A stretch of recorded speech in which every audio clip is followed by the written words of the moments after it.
This has to be one of the most beautiful places in the world in which to train racehorses. This is Godolphin's private green tree training establishment here in Saratoga. We're just a couple of metres really from the racecourse, but over here it's so quiet. The perfect place for Kiaran McLaughlin to base his string for the duration of this meeting. We've come along today to see him and find out what the plans are for some of them.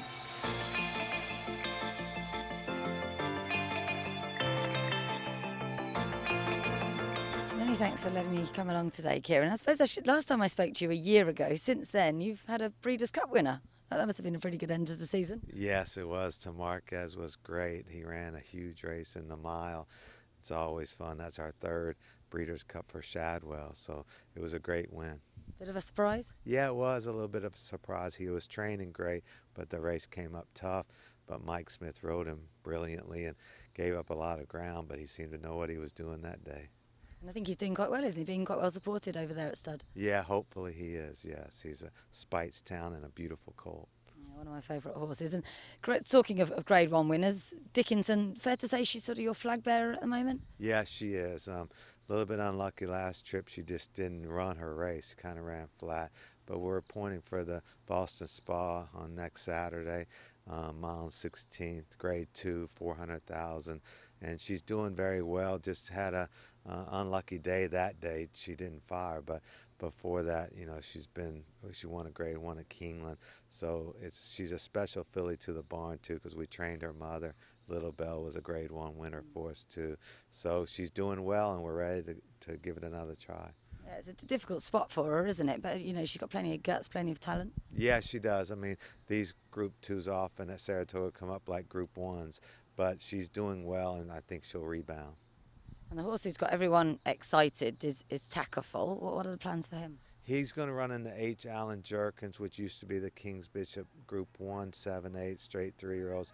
He ran an unbelievable race here opening day to win impressively, and on all figures it was like an incredible race.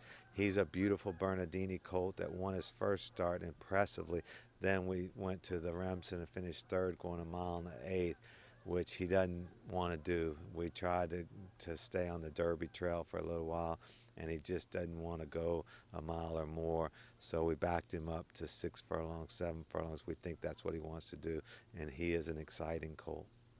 You're confident he's got a Grade 1 in him at some stage? Yeah, hopefully this would be his chance. There's a nice horses in the race, but we think he's a Grade 1 horse. That's exciting. And Zena's one who popped up with a listed win for you a while ago. How's he doing? He's doing very well. He's kind of lucky. We got lucky when at Keeneland he broke, and he always would show speed, and he got squeezed badly and went to last, and then he circled the field to win a stake there, our allowance race there that day. And then Joe Bravo was on him, and he said, you know, he liked coming from off the pace. So we won another race with him, an allowance race coming from off the pace. And here in the Lure Stakes here, he said there wasn't much pace, let's put him closer. So he laid second, and then he won. So we're going to point for the Bernard Baruch September 4th, Grade 2 here, a mile 16th, in hopes that he's good enough to maybe even be a Breeders' Cup horse for us. Oh, really? Okay, so he's one who's definitely on the upgrade. He's really improving for you. Yes, he's won 3 in a row, so he's exciting. Speaking of exciting, Fayeq is quite exciting. You're heading to the Travers with him? Yes, Fayeq's an interesting story. The first time we took him to the starting gate as a late 2-year-old, early 3-year-old, he threw a fit when someone stood up next to him, and we were like, wow, what happened? And so we had to start over, back him out of the gate and work with him. And Trish, my sister-in-law and assistant Neil's wife, they started working with him in the barn, and she would get up on a bucket and get up and down and raise her hands and hats and everything, because he was a real classy colt, did everything right, but he didn't like anybody being above him. So she worked with him in the barn a lot. Then we went to the starting gate and worked with him a lot. He wears the Monty Roberts blanket for comfort, but he's won his last 2 impressively. He hasn't switched leads either. He stayed on his left lead, which we don't know why, because he switches leads in the morning all the time.